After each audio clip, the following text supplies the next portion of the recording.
I don't care if you have a boyfriend. Whenever a guy asks for your social media, give him your Snap. Give him your Instagram. I don't care that he looks like an ogre. I had just finished at the club with my friends and we decided to go for a McDonald's, and we literally just sat on some steps. Bear in mind we are wearing heels and quite small dresses. Obviously we're all a little bit drunk because we've just come from the club, so logic isn't really kicking in. A man decides to come up to us and says, "Oh, you girls look beautiful." We say thank you. Then he asks for my Instagram and I politely declined. "Oh no, thank you, I'm not interested."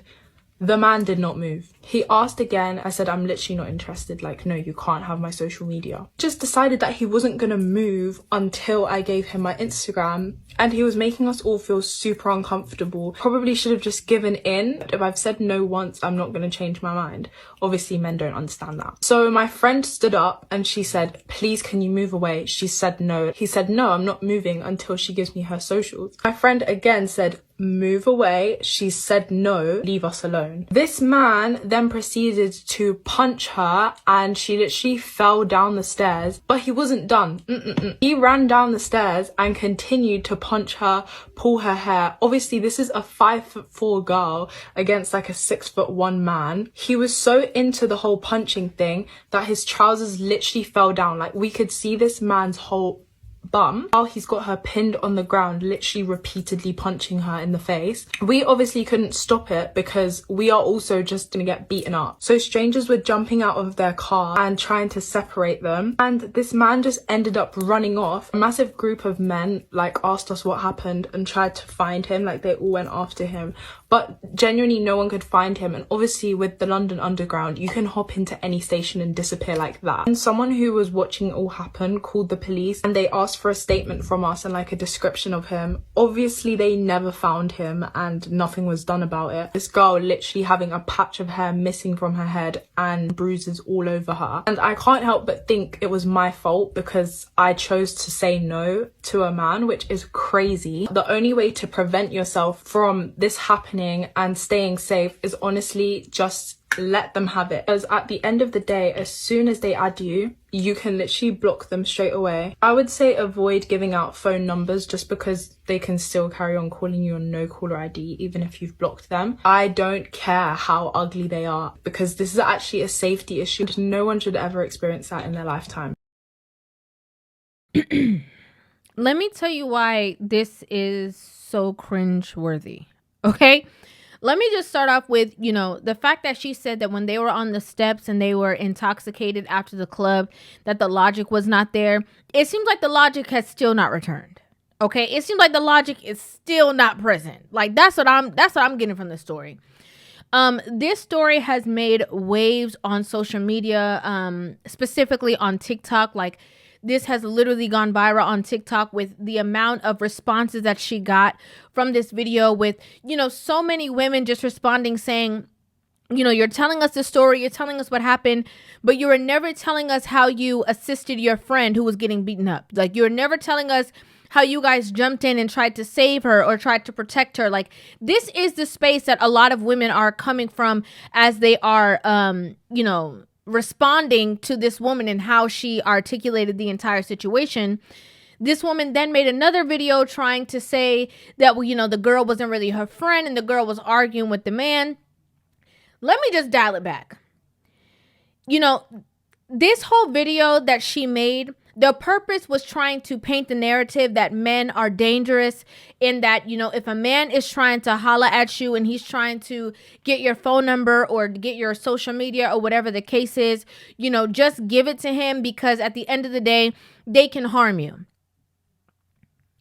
Why was there not a space or why is the focal point of this video not pointing towards the fact that they left the club in miniskirts with high heels on, got something to eat from, Mickey D's, and pulled up to some random street and are sitting on some steps in the middle of the night with no logic, under the influence, outside, let me just keep saying it, outside in the middle of the night by themselves. I realize that a lot of the women in society that have this feminist narrative or this feminist mindset, they work off of trying to fix the cure. They never focus on prevention. They never focus on the fact that prevention is better than cure. It's better to prevent a situation from happening than waiting for the situation to happen and then trying to, release yourself from the trauma that you're going to endure, the problems, the help that you will need after the fact. If you guys were clearly intoxicated, obviously this person who approached you might have been also. You want to know why? Because it's the middle of the night. You're putting yourself in harm's way, coming from the club intoxicated, first of all. Just first of all. And, a lot of people, men are so dangerous and this and that. But at the same time, it's ironic that as much as she's talking about the dangers of men and how men don't understand when you tell them you don't want to give them your number and how men don't understand this and men don't understand that. But at the same time, in the story, she lets us know that it was a group of men who assisted them. It was a group of men who were looking for this person. So can you trust them or can you not? Are they there to save you or are they dangerous? Are they on your side or they are against you? Make it make sense. Because you used one man to paint the brush of all men, but at the same time, a group of men came to assist you and you are still, shouting from the rooftop that men are dangerous. That don't make no sense. Hence why I said the same logic that you said left you on the steps when y'all was eating the food after the club, it's still not there. It's still not. And again, from all the videos that I have seen, it is all women responding to this and talking about how bad of a friend she is and if that was me and my friends, we would have did this. And if it was me and my friends, he would have left and he would have been hurt. If it was me and my friends, how about the beginning? Because if it was me and my friends, first of all, you should not be surrounded by a whole bunch of people who don't know their limit. That's dangerous in itself. But then also, I would have the mindset to say, okay, maybe we should get this food and go to the house. Because it's the middle of the night. The dangers outside do not stop at just, men, because men are so dangerous. There could have been a pack or a group of girls who walked up ready to start some ish because they're intoxicated and now they mad and now they want to fight. And it could have been an all-out brawl and it could have been dangerous in the same magnitude. The same way. Now, let me get to this friend. Okay, the friend that decided that she was, for some reason, her voice was going to ring bells enough that whatever you told him, once she told it to him, he was going to listen to her. Let me say this. I know a lot of people are real sensitive. This is victim bashing and victim blame. Okay, we just going to be real. Like your sister talking to you. I'm keeping it 100 with you because, again, I'm focused on prevention. At the end of the day, this girl was in a space with this man and she was telling him she does not want to give him her number or give her social media and he did not walk away. What made you feel as though you had the authority or the strength to stand up to this man and go toe to toe with him? You don't know if this man is in his right mind.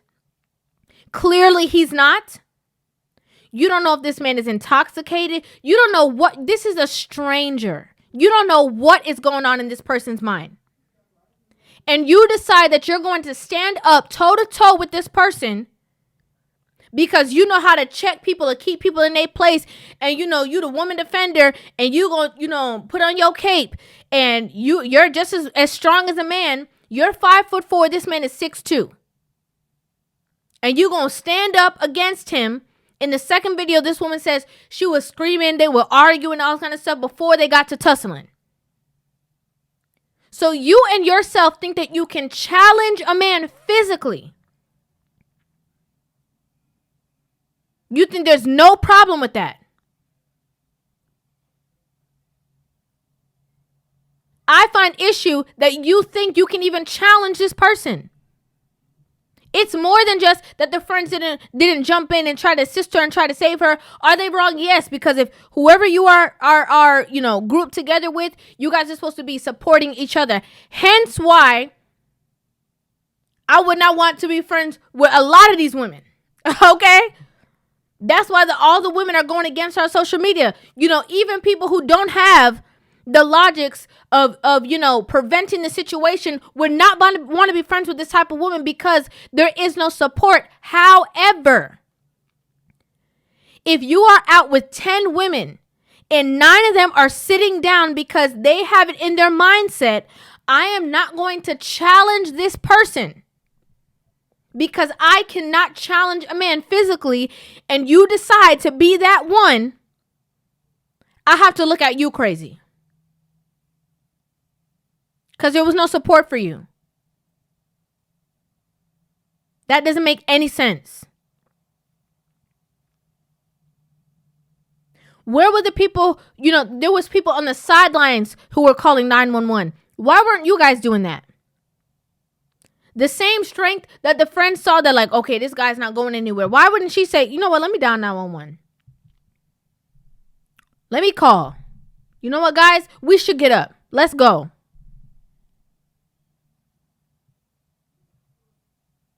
This whole conversation is all painted towards how dangerous men are and how, you just got to give them their stuff because you just never know. And it could be a volatile situation and it could be this and it could be that. But when we look back at this is not, 12 o'clock in the afternoon that this happened.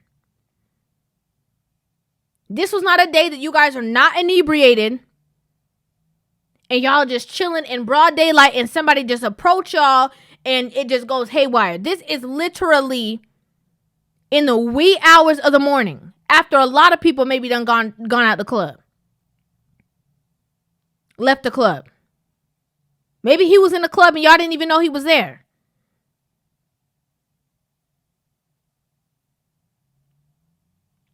What I would like to say is that there's no need. Listen, if somebody is attracted to you or somebody's trying to holler at you, there is no need to go to certain levels of disrespect to tell them no. It's uncalled for. There's no reason.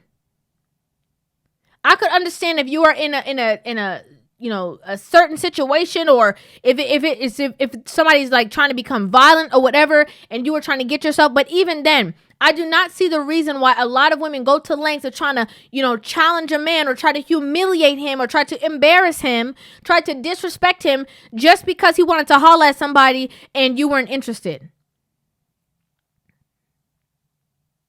You said no, leave it at that. I'm sorry, I'm not interested. I'm really not interested. I'm sorry. Thank you for the compliment, though. I really appreciate that. Once y'all go back to doing whatever it is you're doing, this person eventually gonna leave. If he's not leaving, you can, again, call the authorities. Call a man who can protect you, who can challenge this man because he is equal. They are fighting off of the similar strength. Not you hopping up talking about what you about to do. That don't make no sense. It don't make no sense.